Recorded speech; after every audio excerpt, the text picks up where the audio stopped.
جیسے کہ حضرت میں نے پہلے کیا تھا کہ وہ ہمارا آج آخری سبق ہے تزکیہ نفس کے بارے میں، کہ جو باتیں کرنے والی آپ نے بتائی تھی، آج غالباً 10واں سبق ہے اس کا اور آخری سبق ہے، تو آج کس بارے میں آپ فرمائیں گے؟ تزکیہ نفس کے حوالے سے اخلاق حسنہ پر گفتگو ہو رہی تھی. آج آخری اور 10واں خلق حسن ہے، اور وہ ہے فکر موت کو یاد کرنا. یہ تو حضرت زبردست ہے رمضان کے مہینے میں. جی بالکل، یہ تو بڑا اچھا اتفاق سے یہ آخری سبق آیا ہے، اور فکر موت. تو اس سے پہلے 9 جو اخلاق حسنہ بیان ہوئے، یہ 10واں ہے فکر موت. اس لیے کہ خود قرآن کریم میں ارشاد ہے کہ کل نفس ذائقۃ الموت، ہر نفس کو موت کا مزہ چکھنا ہے، کوئی بچنے والا نہیں. کل من علیہا فان، ہر چیز فنا ہونے والی ہے، صرف اللہ تبارک و تعالیٰ کی ذات باقی رہے گی. اس لیے حدیث میں آتا ہے، سرکار دو عالم صلی اللہ علیہ وسلم ارشاد فرماتے ہیں کہ نصیحت کرنے کے لیے موت کافی ہے. کفا بالموت واعظا، کوئی ادھر ادھر کے واز نہ سنو، صرف موت کا تصور کر لو کہ موت آنی ہے، تو ساری انسان کی جو ہے وہ بل نکل جاتے ہیں موت کے تصور سے. اور حضرت یہ اتنی بڑی حقیقت ہے کہ کسی کو بھی اس سے انکار نہیں. بالکل، یعنی جو خدا کو نہیں ماننے والے، جو ایتھیسٹ بھی ہیں، وہ بھی موت کا انکار نہیں کر سکتے. اس لیے تو قرآن کریم میں فرمایا فاعبد ربک حتی یاتیک الیقین، اے پیغمبر اس وقت تک اپنے رب کی عبادت کرتا رہے یہاں تک کہ تجھے یقین آ جائے. تو مفسرین فرماتے یقین سے مراد موت ہے. اللہ نے اس کو یقین فرمایا کہ یہ واحد اٹل چیز ہے، اس کا کوئی انکار نہیں کر سکتا. ایون ہے کہ خود موت کو بھی موت آ جانی ہے، وہ موت بھی ایک نفس ہے، لہذا کل روز قیامت میں اس کو کوئی موت آ جائے گی، اس کو بھی ایک جو ہے دمبے کی شکل میں ذبح کر دیا جائے گا، اور اس کے بعد پھر ابدی پھر بالکل ابدالآباد کے لیے سب ہمیشہ رہیں گے. حضرت عائشہ صدیقہ رضی اللہ تعالیٰ نے فرماتی کہ میں نے سرکار دو عالم صلی اللہ علیہ وسلم سے پوچھا کیا کل میدان حشر میں شہداء کے ساتھ کچھ اور لوگوں کا بھی حشر ہوگا، کیونکہ شہداء کا بڑا مقام ہوگا، کہ اور بھی کوئی ایسے لوگ ان کے ساتھ ہوں گے؟ تو آپ صلی اللہ علیہ وسلم نے فرمایا کہ ہاں وہ لوگ ہوں گے جو دن رات میں 20 مرتبہ موت کو یاد کرتے ہیں. تو گویا کہ 20 مرتبہ دن رات میں موت کو یاد کرنا یہ کل روز قیامت شہداء کا ساتھ عطا فرماتی.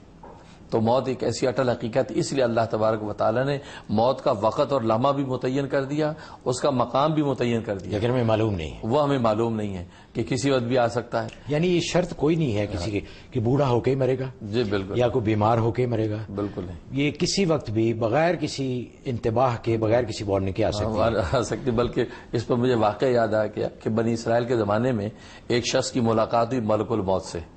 تو ملک الموت سے اس اسرائیلی نے پوچھا کہ تم جو ہے وہ کسی کے باپ کی روح قبض کر لیتے ہو، کسی ماں کی، تو نوٹس نہیں دیتے ہو، کوئی وارننگ نہیں دیتے ہو کہ بھئی میں آ رہا ہوں، آپ اچانک روح قبض کر لیتے ہیں.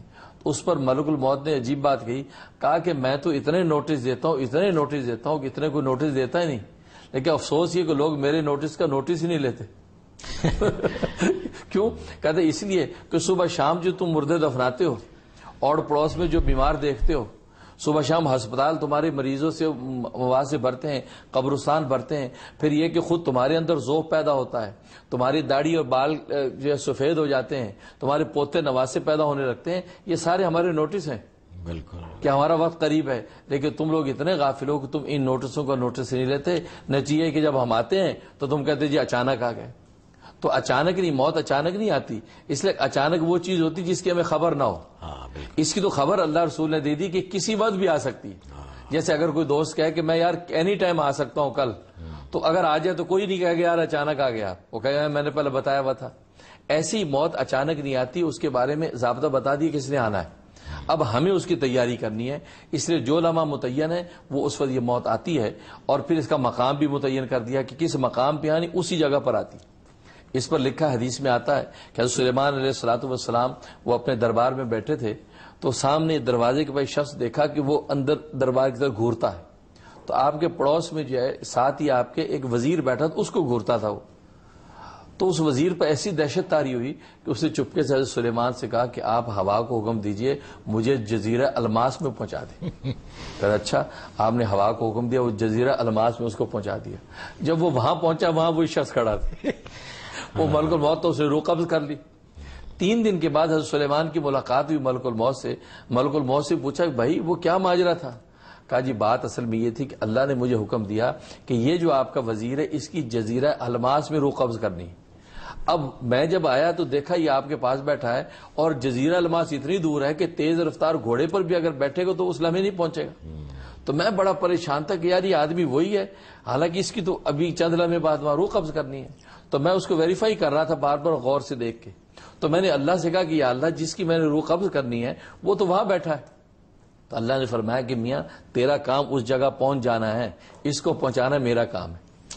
کہتے میں جب وہاں پہنچ گیا ہوں تو جہاں میں پہنچا ہوں تو اللہ نے اس نے اس کو وہاں پہنچا دیا, اس کی روح قبض ہو گئی. تو حقیقت یہ اس مقام پہ جس مقام پہ لکھی ہوئی ہے اسی جگہ موت آتی ہے, اور یہ اٹل حقیقت ہے. اس لیے ناظرین کو چاہیے کہ دن رات میں 20 مرتبہ موت کو یاد کریں. بلکہ مزے کی بات یہ ہے کہ فرض اور واجب رکعتیں نماز کی 20 ہیں, فجر کی, زور کی, عصر کی, اور اسے وطر ملا لیں 20 رکعت بنتی ہیں. اور حدیث میں فرمایا جب تم نماز پڑھو تو نماز پڑھتے ہوئے تم جو ایسے پڑھو جیسے تمہاری آخری نماز ہے, اس کے بعد موت ہے. تو گویا کہ 20 رکعتوں میں انسان موت کو یاد کر لیتا ہے, تو 20 مرتبہ جب موت کو یاد کرے گا تو کل روز قیامت میں شہداء کے ساتھ کا حشر. ماشاءاللہ حضرت, تو یہ ثابت ہوا کہ ایک تو ہر وقت یاد رکھنا چاہیے, اور دوسری یہ کہ اس کی ہر وقت تیاری بالکل ضرور. آگاہ اپنی موت سے کوئی بشر نہیں, سامان 100 برس کا پل کی خبر نہیں. بالکل ہماری تیاریاں تو ایسی ہیں دنیا میں جیسے ہمیشہ یہاں رہنا ہے, اور جہاں ہمیشہ رہنا ہے اس کے لیے کوئی تیاری نہیں ہے. صحیح بات. تو ناظرین وقت ہوا ہے ایک اور بریک کا.